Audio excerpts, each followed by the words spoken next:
So again, we're right on that verge.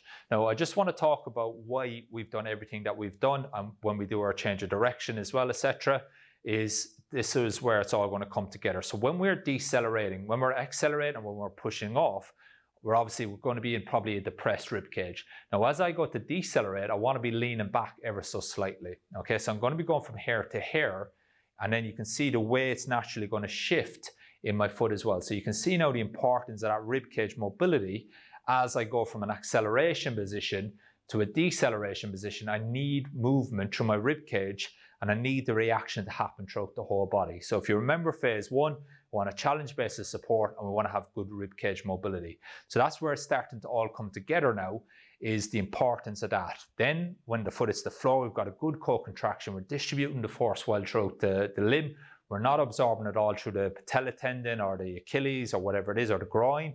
Okay, we're distributing it well throughout the whole limb, and we're moving with thoughtless, fearless movement. And that's ultimately what we want to happen when we go to change direction and we go this way, for example. Okay, so again, you might decelerate, and then we might get them to cut and go this way. When I get onto this leg, I need to have good intent from my midfoot. So this should look very familiar now to the Achilles loading exercise that we did.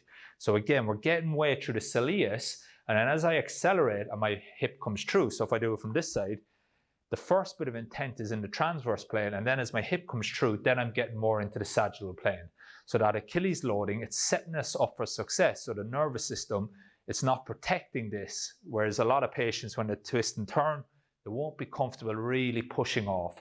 So everything that we've done up to now, it's setting us up for success with our change of direction. Now, it's beyond the scope of the return to play course, but in the mentorship, we will cover all of these in 3 dimensions. So again, the sidestep in the frontal plane, the sidesteps in the transverse plane, etc.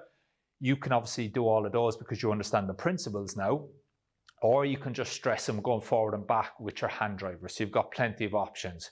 But when people are going backwards, when people are going in the transverse plane and changing direction, it's always going to be some combination.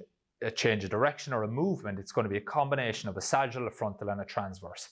And that's your job to figure out what movement is the, or what planes is the movement, what tissues are going to have to do work, what's not doing its job, and how can we give the nervous system an opportunity to do work, okay?